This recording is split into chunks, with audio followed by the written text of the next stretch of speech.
Ya, jóvenes, ahí está, ¿sí? Bueno, vamos a continuar entonces, ¿ya?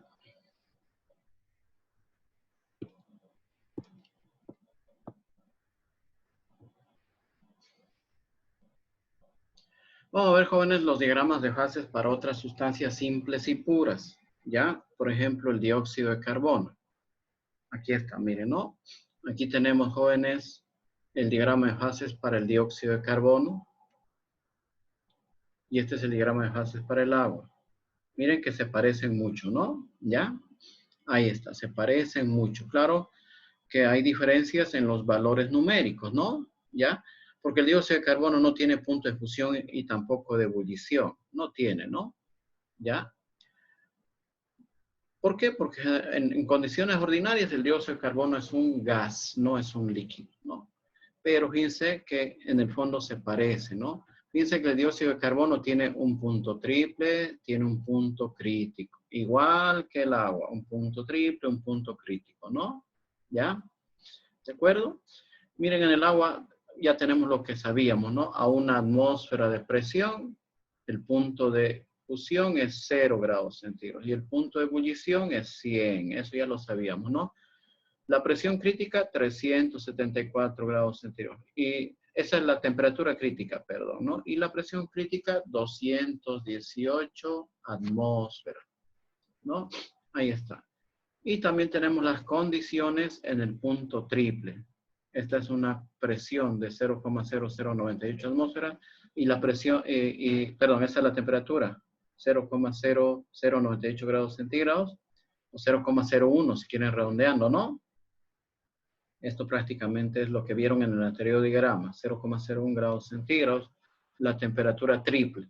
Y la presión triple, pero medida en milímetros de mercurio, muy bajito. Y miren la del dióxido de carbono, aquí en este otro diagrama, ¿ya no? ¿Sí? ¿De acuerdo? Miren, a una atmósfera de presión, el dióxido de carbono, ¿no? Si estuviese sólido, tendría que estar por debajo de menos 78,5 grados centígrados, ¿no? Ahí está. Si yo tengo dióxido de carbono a una atmósfera de presión, es decir, dióxido de carbono que si yo lo compro ahorita de alguna fábrica, ¿no? En estado sólido, entonces tendría que estar a una temperatura de menos 78,5 grados, ¿no? Y tendría que estar sublimándose, pasando de sólido a gas directamente. Tendría que estar sublimándose. Por eso es que al dióxido de carbono en estado sólido se le dice hielo seco, ¿no? Hielo seco. Y esto se utiliza en la industria alimenticia, ¿no? En la industria de la criogenia, se utiliza bastante el hielo seco, ¿no? Es un hielo totalmente blanquecino, uno lo puede comprar, no es muy caro, antes era carísimo, ahora no es muy caro, ¿no? Lo compra uno y tiene que agarrarlo con guantes. ¿Por qué? Porque la temperatura de ese hielo es muy baja, ¿sí? Y no pasa por líquido nunca, no está en esta zona de acá, ¿no? No pasa por líquido, directamente pasa de sólido a gas, se sublima, ¿no? ¿De acuerdo? Y ustedes si han visto alguna vez un pedazo de hielo seco, ¿no? Directamente ustedes van a observar que ese hielo seco se evapora y no moja. Por eso se llama hielo seco, ¿no? ¿Y eso a qué temperatura ocurre? A menos 78,5 grados centígrados. Es por eso que ese hielo tiene una temperatura extremadamente baja, ¿no? Y para que el dióxido de carbono pueda estar en estado sólido, líquido y quizás en estado de gas, su presión tiene que estar por encima de 5 atmósferas, 11, ¿no? Por ejemplo, aquí podríamos tener 10 atmósferas. Si yo tuviese dióxido de carbono a 10 atmósferas y a una temperatura de menos del punto triple, ¿no? Por decir menos 60, podría estar por acá, entonces tendríamos dióxido de carbono en estado sólido. Si iríamos calentando, llegaríamos a este punto de acá, que sería el punto de fusión del dióxido de carbono, pero a esta presión. Y si seguimos calentando, aquí pasaría ya, miren, ya pasaría por líquido, ¿no? Y después pasaría a gas o vapor, pero una presión de 10 atmósferas y seguro que una temperatura mayor a menos 56,4, ¿no? No sabemos qué valor, por decir 10, ¿no? No sabemos, habría que experimentar, por decir 10 grados centígrados. ¿Ya? por decir 10 grados centígrados, ¿no? La idea de este diagrama es que ustedes puedan notar, ¿no? Sí, las diferencias en los diagramas de fase, ¿no? Muchas sustancias simples y puras, ¿no? Como el agua, el dióxido de carbono, el metano, el amoníaco, el dióxido de azufre, ¿no? El sulfuro de hidrógeno, el ácido clorhídrico, cualquier hidrocarburo simple. Todos ellos tienen diagramas de fases muy parecidos a los del agua o a los del dióxido de carbono, ¿no? Hay otra diferencia, miren, ¿no? Que esta curva de equilibrio en el agua, esta curva de equilibrio está inclinada hacia la izquierda. Y esta curva de equilibrio en el dióxido de carbono está inclinada hacia la derecha. ¿Por qué ocurre esa diferencia? Eso también hay que notar. Porque el agua, cuando se congela, se aumenta de volumen. Por eso es que esta curvita de acá está inclinada hacia la izquierda. En cambio, aquí en el caso del dióxido de carbono, cuando se solidifica, su volumen disminuye. ¿Ya? Aquí en el caso del agua, el volumen aumenta. En el caso del dióxido de carbono, su volumen disminuye. Por eso es que esa inclinación de esa curva de equilibrio sólido-líquido es diferente en el agua y en el dióxido de carbono. ¿Ya? No se, quizás no se puede notar a simple vista, pero eso me indica que el agua se comporta de una manera contraria al dióxido de carbono, ¿no? El agua, cuando pasa de sólido, de líquido a sólido, se solidifica, ¿no? Cuando se solidifica, aumenta de volumen. En cambio, cuando el dióxido de carbono se solidifica, pasa de líquido a gas, a sólido, perdón, disminuye su volumen. Todo lo contrario, ¿no? Esta es una gran explicación de por qué hay témpanos de agua, por qué flota el agua en los témpanos de hielo, los icebergs, ¿no? El hielo, por qué flota en el agua, por qué existen los polos norte, polo sur. Si el agua no se comporta así, el mundo sería totalmente diferente a la que conocemos hoy en día. Entonces es una característica muy importante en el agua, ¿ya? De acuerdo, ¿ya? No sé si hay alguna pregunta, alguna duda hasta aquí, jóvenes, sobre esto. ¿Alguna consulta? Pueden preguntar.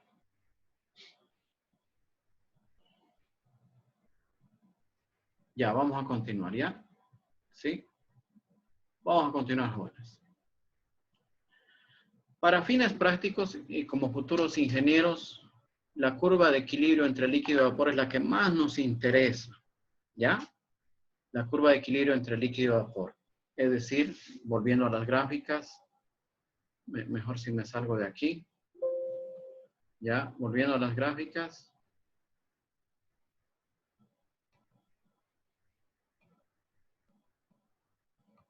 Volvemos entonces.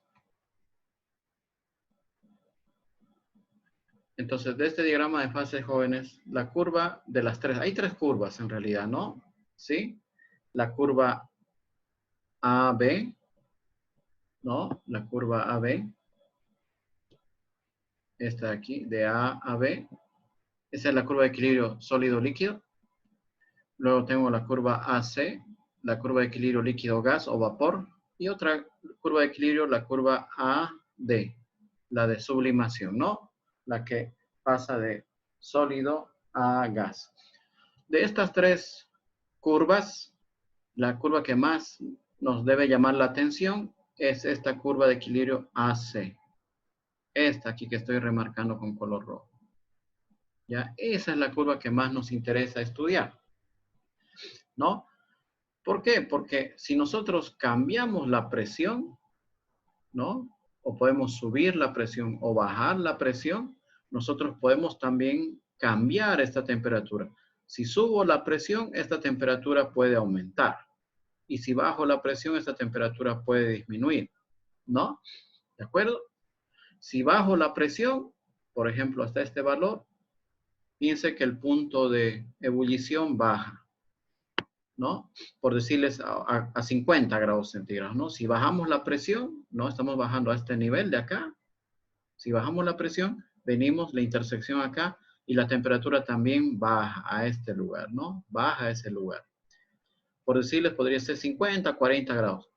¿Esto qué significa? Que si yo bajo la presión del agua, puedo hacer que hierva a una temperatura menor a 100, ¿no? Por decirles 40, me estaba suponiendo. Y si pasa todo lo contrario, aumento la presión, ¿qué pasa con el punto de ebullición? También aumenta, por decirles a unos 150, por ejemplo, ¿no? Puedo hacer que aumente también o que disminuya. O sea, en otras palabras, si yo altero la presión, juego con la presión, puedo hacer de que el agua hierva a la temperatura que me dé la gana. Claro, bajo ciertos límites, ¿no? Entre 0 y 374, ¿no? Entre estos dos límites de temperatura. Entre este límite de temperatura y este otro. Entonces yo puedo hacer que el agua hierva a cualquier temperatura menor a 374 grados centígrados o a cualquier temperatura mayor a 0,01. Ahí está.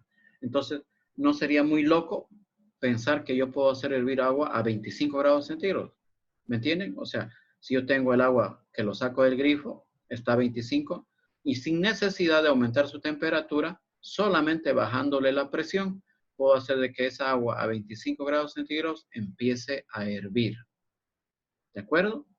O todo lo contrario también, si yo subo la presión, ¿no? Subo la presión, tendría entonces que yo aumentarle la temperatura del agua hasta unos 100, por encima de 100, ¿no? Como en este caso, aquí, si subo la presión, por decirles hasta unos 150 grados centígrados y hacer que el agua ya no hierva a 100, sino más bien a 150. ¿No? Todo cambiando, ¿qué cosa? La presión. Entonces, nosotros como ingenieros podemos jugar con estas características, ¿no? Sí, esto se llama ingeniería. Yo puedo hacer hervir agua o un líquido, cualquier líquido en general, ¿no? A la temperatura que me dé la gana, ¿no? Según mis necesidades, ¿de acuerdo? Ahí está. Eso es lo que quiero que noten muy bien, ¿no? Ahí está. Y esto puede tener muchas aplicaciones a nivel industrial, ¿no? A nivel de industria. Como, por ejemplo, ¿en qué situación me convendría, por ejemplo, hacer hervir agua a una temperatura menor a 100? ¿No? O en qué situaciones me convendría que el agua hierva a mayor de 100 grados centígrados, ¿no? Entonces tiene aplicaciones industriales este conocimiento, ¿de acuerdo? Ahora vamos a continuar. Esto ya lo vimos. Y esto es lo que les decía, la curva de equilibrio líquido-vapor. Miren, esa curva, ¿no? Si ustedes se dan cuenta, les dije a un principio que se trataba de un eje de coordenadas, ¿no? Aquí teníamos presión y aquí tenemos temperatura. Y nuestra curva de equilibrio está aquí, ¿no? Aquí tenemos A y C, ¿no? ¿Esto qué representa, jóvenes? Representa una función matemática, ¿no? ¿Sí?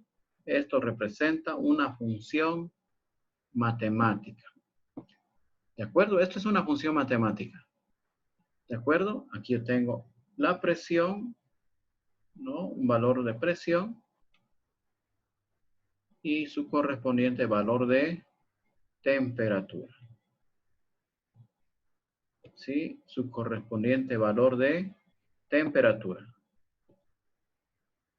Si la presión fuese 1, esto tendría que ser 100. Sí o sí.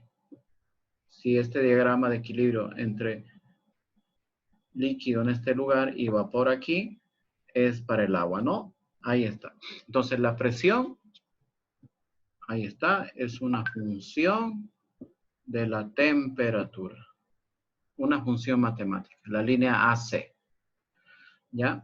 Y miren, ¿dónde obtenemos esta ecuación? Aquí. Ahí está. ¿De acuerdo? ¿Sí? Tenemos ahí. Esta justamente se llama la ecuación de Antoine. ¿Ya? Y tiene forma exponencial, ¿no? La presión es igual a 10 elevado a la A más B entre la temperatura más C, ¿no? Donde A, B y C son constantes, ¿no? Para el agua, A vale 7.96687. Aquí está, ¿no? ¿Cuánto vale B? Menos 1668.21. ¿Y cuánto vale C? 228. Ahí está. Esta es la ecuación de Antoine. Y cualquier sustancia simple y pura como el dióxido de carbono, el dióxido de azufre, el metano, el cloroformo, el alcohol etílico, cualquier sustancia simple y pura tiene su propia ecuación de Antoine con sus propias constantes A, B y C. Para el agua tenemos estas constantes, ¿sí? Para el agua. ¿De acuerdo? Como lo pueden apreciar en esta ecuación, ¿no? Ahí está. Si yo grafico esta Ingeniero, ecuación, voy a obtener esta curva. Dígame, joven. una pregunta. En la ecuación que usted que tiene arriba dice Ya. menos y en la que graficó abajo dice más. ¿Cuál es la diferencia? Es que aquí si reemplazas B, fíjate aquí, ¿no? Si reemplazas B, ¿cuánto va a valer B? Aquí Ah, ya, está, perfecto. ¿no? Eso. Ahí está, ¿no? Menos, por eso salió menos. Ahí, ¿Alguna otra consulta? ninguna.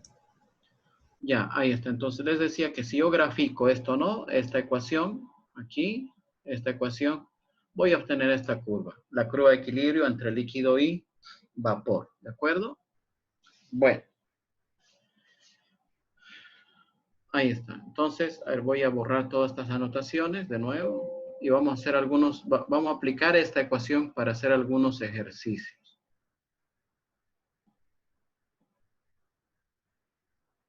Ahí está, miren. La primera pregunta que nos hace, ¿no? ¿A qué presión debería hervir el agua? Dice, ¿no? ¿Sí? Si se sabe que este hierve a 100 grados centígrados, ebulle a 100 grados centígrados. A ver, sin necesidad, jóvenes, de utilizar esta ecuación, ¿alguien me puede decir cuánto debería ser la presión? ¿Cuánto es la respuesta de esta primera pregunta? ¿Alguien me puede Uno. decir? Uno, exacto. Uno, una atmósfera, ¿no? Muy Una bien. atmósfera. Sí, tiene toda la razón, obviamente, ¿no? Ah, otra cosita que también me estaba olvidando, por si acaso. En esta ecuación, la presión, jóvenes, ¿sí? En esta ecuación, la presión está medido en milímetros de mercurio. ¿Ya? Está medido en milímetros de mercurio, ¿de acuerdo? Y la temperatura en grados centígrados. Eso no se vayan a olvidar, ¿ya? ¿De acuerdo? Ahí está. Bueno. A ver, vamos a responder la primera parte. Sí, vamos a responder la primera parte, ¿de acuerdo? Y después la segunda parte, la segunda pregunta. Ahí está. Entonces, miren, sin necesidad de responder nada, ustedes o sin necesidad de usar la ecuación, ustedes ya me dieron la respuesta y está muy bien, ¿no? Sí, está muy bien. Ya, lo que me han dicho, excelente. O sea, están captando muy bien, ¿no? Ya.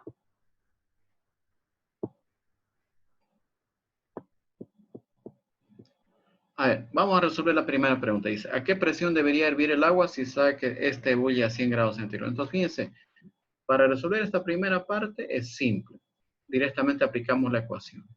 La presión es igual, dice, a 10 elevado a las 7, 966, ¿no? 966, 66, 87. Miren, tiene muchos decimales, ¿no? Eso significa que importa mucho la exactitud de esto, ¿no? 1668,21, 228 más T. Pero la temperatura vale ¿cuánto? Aquí no hay que reemplazar la temperatura aquí, vale 100. ¿Ya? Ahí está. Entonces, ¿a qué se reduce esto, jóvenes? A simplemente trabajar y utilizar la calculadora, ¿no? Si ustedes tienen la calculadora a mano, tienen que hacer los cálculos por partes y esto me va a resultar prácticamente 760, ¿ya? 760. A ver, reemplacen con la calculadora si Si, la tienen. si, Sale, ¿no? Sale 760, ¿no? ¿Sí? una preguntita. Dígame. Si saldría, en caso de que sea una atmósfera, ¿sería 760 milímetros de mercurio? Claro, porque en esta ecuación la presión está en milímetros de mercurio, ¿ya? Entonces esto me va a salir 760 y algo más, creo, milímetros de mercurio. O lo que equivale, como ustedes me dijeron, a una atmósfera, ¿no? Equivale a una atmósfera. Ahí está. Esta entonces sería la respuesta de la primera parte. ¿Ya? Tienen que saber utilizar la calculadora, ¿y no? Ya. Vamos con la segunda. Dice, ¿a qué temperatura hierve el agua en la ciudad de La Paz? Justamente en el alto. ¿Ya? Y miren, dice que la presión en ese lugar es 510 milímetros de mercurio. Entonces la pregunta es, ¿a qué temperatura hierve el agua allá, en ese lugar? ¿No? ¿A qué temperatura hierve el agua en ese lugar? Entonces fíjense que en la ecuación de Antoine, ¿qué tengo que hacer? Tengo que despejar la temperatura, ¿no? Aplicando logaritmos, ¿no? Aplicando logaritmos. Fíjense, si aplico logaritmos al primer miembro voy a tener logaritmo de P. También tengo que aplicar logaritmo al otro lado, logaritmo de todo esto, ¿no? 10 elevado a la A más B, T más C. Ya sabemos cuánto vale A, cuánto vale B y cuánto vale C. Ahí está. Miren, aplicando logaritmos, ¿no? Entonces, aquí, ¿qué voy a obtener? El logaritmo de la base es lo mismo que decir A más B, T más C. La base se pierde, ¿no? Logaritmo de la base es igual al exponente, nada más. Ahí está, ¿no? ¿Sí? ¿Qué hacemos? Aislamos, ¿no? Aquí está metida la temperatura, entonces lo paso al primer miembro. Entonces tengo B, T más C, va a ser igual al logaritmo de P. Y esta A, jóvenes, pasa a restar, menos A. ¿No? ¿Qué hacemos? Invertimos, volcamos, ¿no? Podemos volcar, entonces al invertir, tengo T más C entre B es igual a 1 entre el logaritmo, ¿no? De P menos A. Logaritmo de P menos A. Ahí está. Miren, invirtiendo, ¿no? Ahora esta B está dividiendo, va a pasar a multiplicar, ¿no? Y eso lo vamos a hacer ahorita. Entonces vamos a tener B y este valor, esta B desaparece, ¿no? Ahí está. Entonces, ¿qué tenemos? Que T más C es igual a B entre el logaritmo de P, aquí no nos olvidemos, menos A. Ahí está. Y finalmente, despejo T. Aquí tenemos entonces lo que me quedó, B logaritmo de P menos A. Y esta C que está sumando pasa a restar, menos C. ¿No? Ahí está. Miren, ¿qué hemos hecho? Hemos despejado nomás, ¿no? La temperatura. ¿Qué tenemos que hacer ahí? Reemplazar los valores de A, B y C y el valor de la presión para ver a qué temperatura hierve el agua en el alto de la ciudad de La Paz. ¿Ya? Ahí está. Todo esto se está grabando, entonces voy a borrar el pizarroncito blanco este y voy a continuar, ¿ya? Ahí está, ¿no? Entonces aquí teníamos, fíjense, que T, vamos a volver a mostrar esto. El lápiz, necesitamos el lápiz. Entonces aquí vamos a tener la temperatura es igual de lo que habíamos despejado. B logaritmo de P menos A menos C era, ¿no? ¿Sí? Menos C. ¿No? Ahí está. Así quedó. Entonces vamos a reemplazar números. B vale menos 1668.21. Logaritmo de P, 510. Aquí está, ¿no? Este valor de aquí. Menos A, 7.96687. Y esto tiene que obtenerse con ayuda de la calculadora, ¿no? ¿Sí? A ver, si ustedes pueden, me siguen. Yo de todas maneras, me faltó el menos C acá, ¿no? Faltó el menos C, menos 228, ¿no? ¿Ya? Entonces aquí faltó 228. Menos C aquí, ¿no? Entonces menos 228. Igual, ahora sí. Bueno, vamos a reemplazar entonces, ¿sí? 89.1924.1265. Sí, sí, ese valor. Muy bien, ese es el resultado, ¿sí? Tiene toda la razón. Sí, ahí está, ¿no?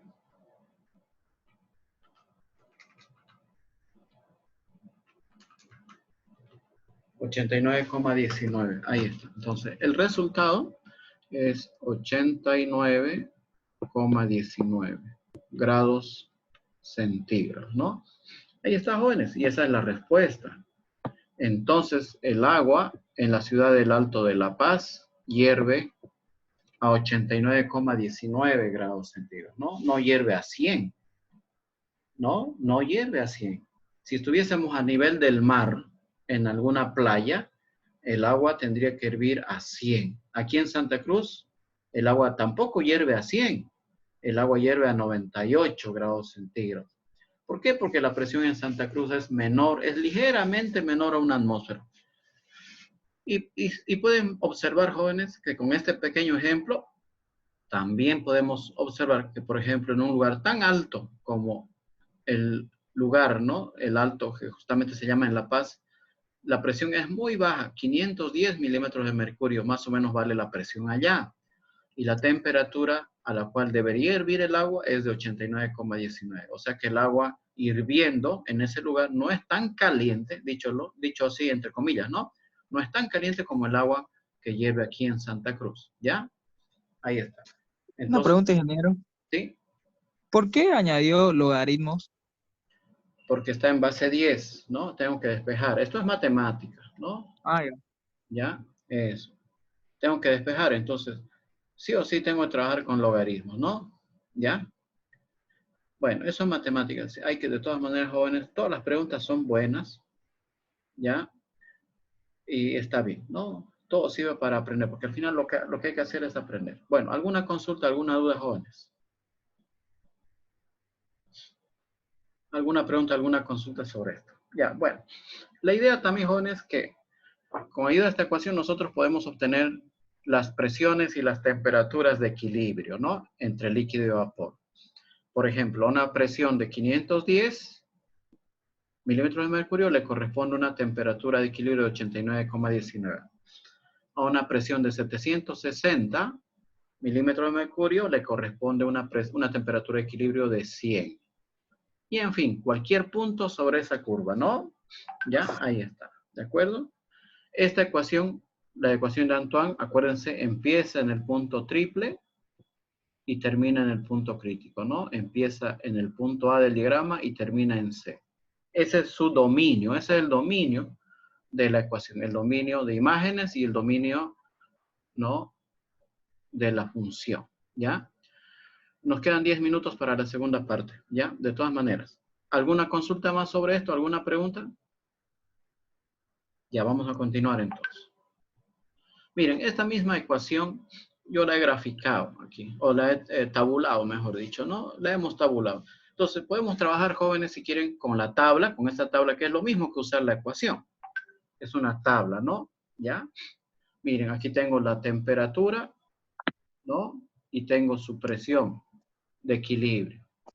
De tal manera que si yo subo la temperatura a 100, me da su presión de equilibrio 760, ¿no? A ver, en el Alto de La Paz la presión es 510, más o menos por aquí, ¿no? Ahí está. ¿Cuánto le da la temperatura? 89, ahí está, ¿no?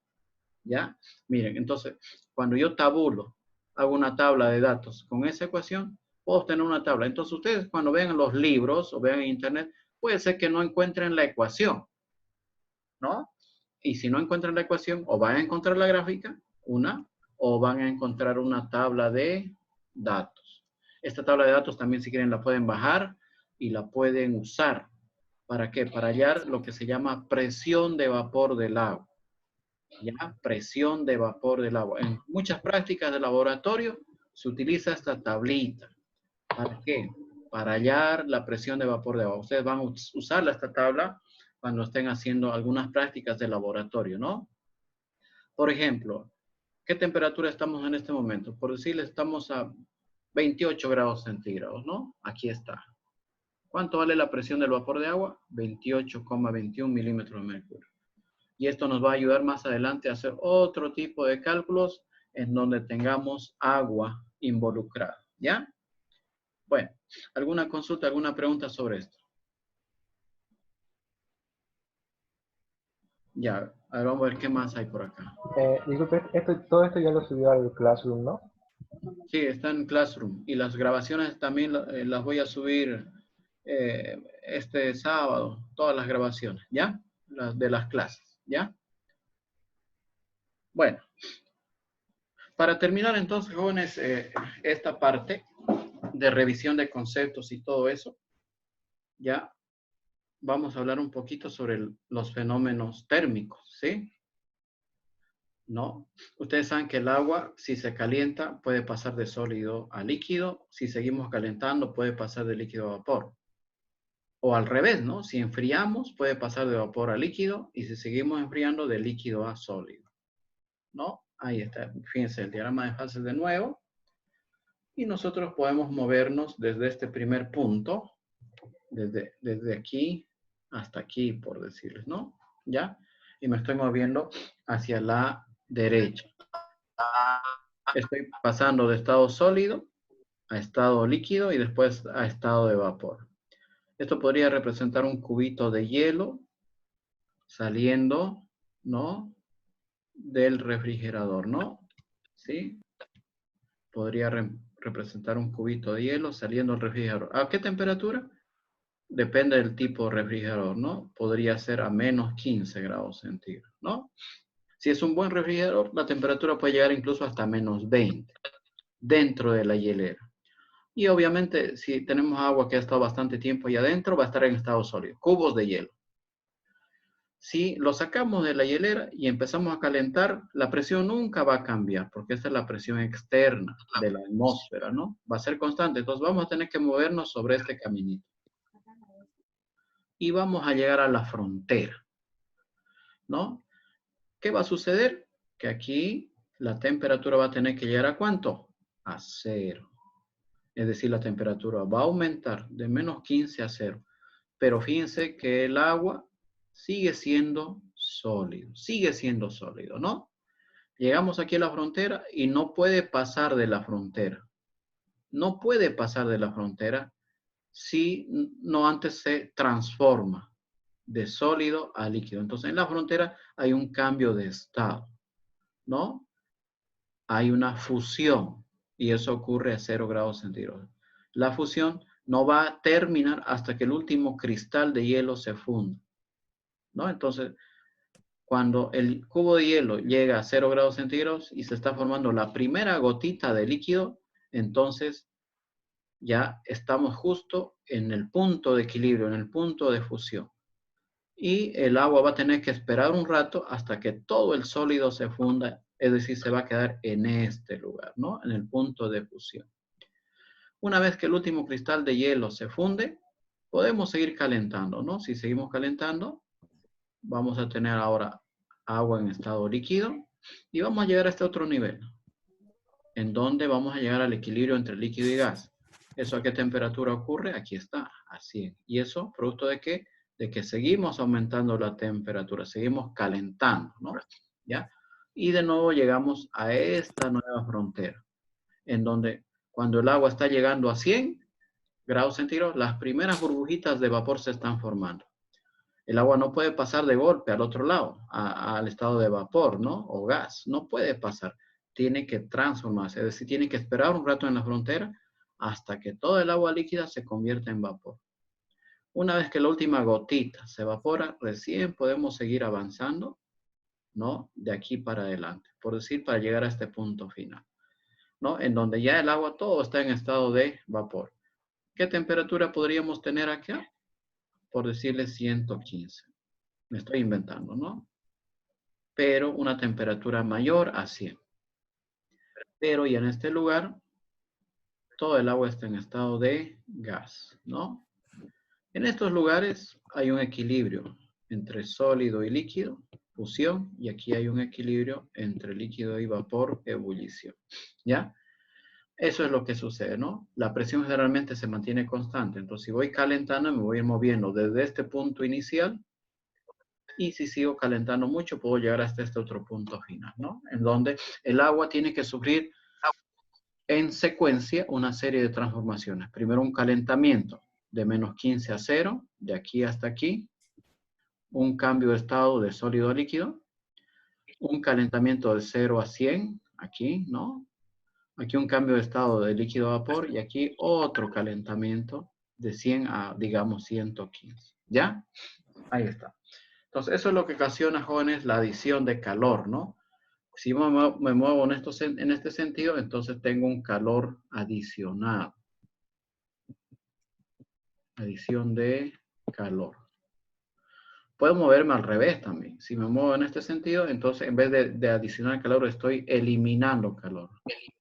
Estoy enfriando, ¿no? ¿Ya? Ahí está. Bueno, ¿alguna consulta, alguna pregunta, jóvenes? Hasta aquí.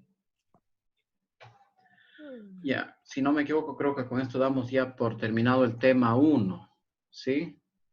Pero es también bueno, jóvenes, acordarse un poquito sobre algunas técnicas que necesitamos nosotros para poder resolver ejercicios, ¿sí? ¿De acuerdo? Para poder resolver ejercicios. En este caso, vamos a hablar de la conversión de unidades, ¿ya? Y también del uso de las tablas de conversión. Es muy importante hacer esto, ¿sí? O repasar. Yo sé que algunos de ustedes ya lo manejan muy bien, ¿no? Me sobra un minuto. Y si se corta, nos conectamos por última vez, ¿ya? Entonces, jóvenes, las tablas de conversión. Aquí tengo que conocer entonces la tabla de equivalencias, que ustedes lo pueden conseguir en cualquier lugar, en cualquier libro tenemos las tablas de equivalencia. Este es un ejemplo solamente, un pedacito, ¿no? Tenemos equivalencias de las magnitudes fundamentales y algunas derivadas, ¿no? Miren la longitud, 1 metro, 39,37 pulgadas, acá por ejemplo, ¿no? Una pulgada, 2,54 centímetros, ¿no? Una milla norteamericana, 1609 metros, ¿no? Aquí está sus equivalencias, ¿verdad? De longitud. De masa también, 1 kilogramo, 1000 gramos, todo el mundo sabe eso, una onza, 28,35 gramos, una arroba, 25 libras. Tenemos equivalencias, ¿no? De masa, de longitud, volumen, tiempo, fuerza, energía, ¿no? Potencia, aceleración, volumen. En fin, ¿no? Las tablas más completas tienen muchas más equivalencias. Aquí tenemos, fíjense, de tiempo, ¿no? Y bueno, de tiempo todo el mundo sabe. 1 hora 60 minutos, 1 minuto 60 segundos, por lo tanto 1 hora 3600 segundos, un día 24 horas. Eso creo que incluso no es tan necesario acordarse, pero igual hay, ¿no? Estas son equivalencias, ¿sí? Pero aquí tenemos ya